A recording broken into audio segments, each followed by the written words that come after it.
Kaugnay sa kaso ng pagpatay sa trans woman na si Jeffrey Jennifer Laude, makakapanayam natin si Justice Secretary Leila De Lima. Magandang umaga po, Secretary De Lima.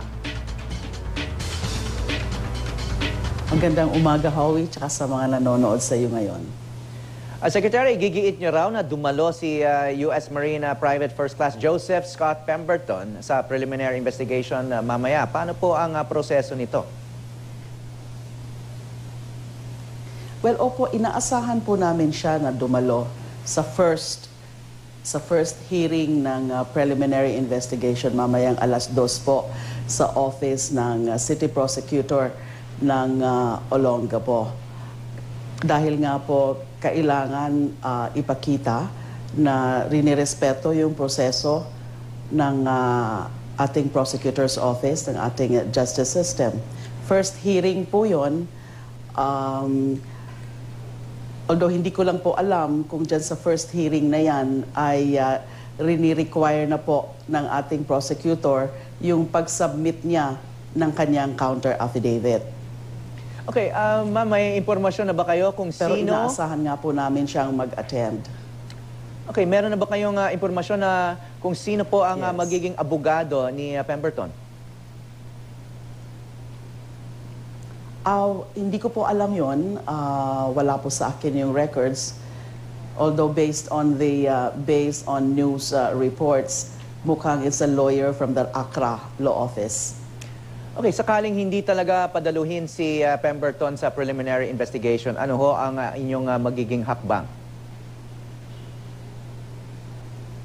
Depende po yan sa prosecutor, yung the handling prosecutor who is the City Prosecutor Milet De Los Santos. Okay. Ano ho? Because she can always require require na kailangan mag-submit na siya ng kanyang counter affidavit. Kung wala ho siyang i-submit o hindi ho siya dumalo, hindi ho siya mag-participate dyan sa preliminary investigation, that's his own lookout in the sense na magko-consider po na waived ang kanyang right to present his side at the preliminary investigation stage. And therefore, ang kaso po ay i-resolve yan ng prosecutor namin base doon sa mga ebidensya ng complainant.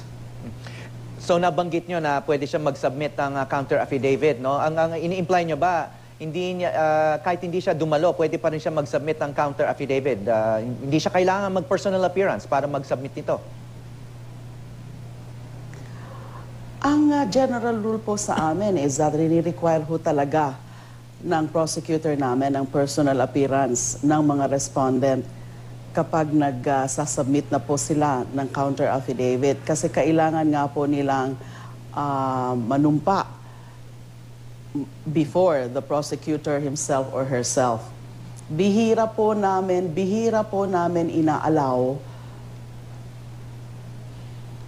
ang non-appearance na magsasubmit lang po ng counter affidavit na kahit ho notarized yan before another official, another authorized official, or before a notary public, hindi po, rini-require pa rin ho namin yan na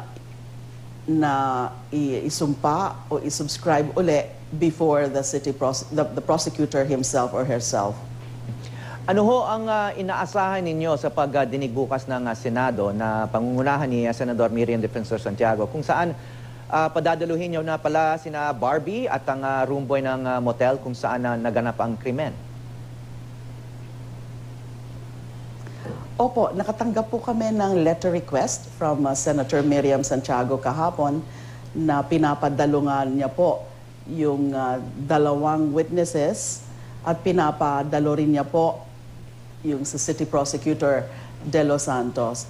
Now, pumayag po kami na yung isa po, yung si Barbie, na yun po ang nasa under WPP custody ngayon. Yung isa po, yung cashier ng lodge, ay even if witness din po siya, wala po siya sa WPP.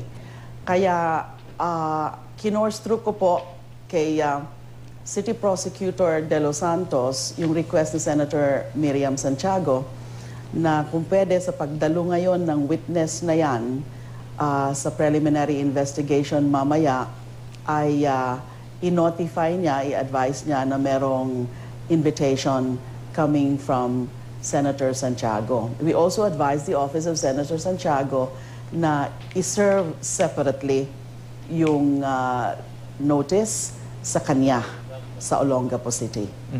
At patuloy po ang panawagan ng kampo ng pamilya Laude na makuha ng Pilipinas ang kustudiya ni Pemberton mula sa Amerika. Ano na po ang status nitong request at may pag-asa ba yung na mangyayari ito? Yan po ang position natin that we can really insist. We can insist on the custody ni Pemberton. Although lilinaw ko po na actually ang talagang appropriate time na we demand for his custody is kapag ho meron ng warrant of arrest in-issue ang korte. Kasi kahit naman po sa anong mga kaso, mga ibang kaso, whether or not it involves U.S. personnel, it involves our own countrymen as respondents. Pag sa stage po ng preliminary investigation, hindi pa naman ho natin yan pwedeng ikulong. Dahil hindi nga po ito yung in-inquest na kaso. Yung inquest na kaso ho kasi ay yung kapag caught in the act or flagrante delicto o kaka-commit pa lang nung crime, pwede hong i-inquest yung suspect and therefore pwede hong ma-obtain kaagad ang custody. Pero kapag ho regular preliminary investigation katulad po nito, dadaan muna po ito sa proseso ng preliminary investigation para makapag-determine ang prosecutor kung meron bang probable cause or batayan na kasuhan sa korte either for homicide or for murder as the case may be. At yung korte lang po ang may kapangyarihan na mag-issue ng warrant of arrest if it agrees na meron nga pong probable cause. Now, yung custody kasi, well, sa VFA ho, ang US ho, ang may custody kapag ginusto po nila. Pero hindi po ibig sabihin, hindi na natin pwedeng i-insist. And kahit nga po ngayon, pwede naman pong pag-usapan, mas maganda ho kung pag-uusapan na kaagad yung custody ng Pilipinas over Mr. Pemberton.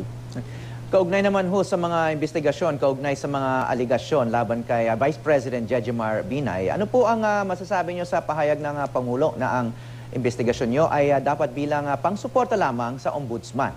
Ibig bang sabihin ba nito ay maghihinay-hinay na kayo?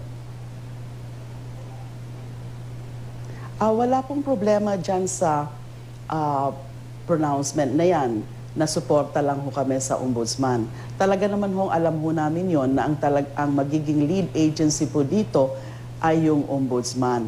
Yung pag-involve po namin dyan ng DOJ through the NBI ay bilang pagtulong sa Ombudsman. Na sinabi ko naman po nung in-announce ko na mag-iimbestiga rin ang DOJ through NBI, na ang plano ho talaga namin is yung magkakalap lang ng mga impormasyon, magkakalap ng mga ebidensya.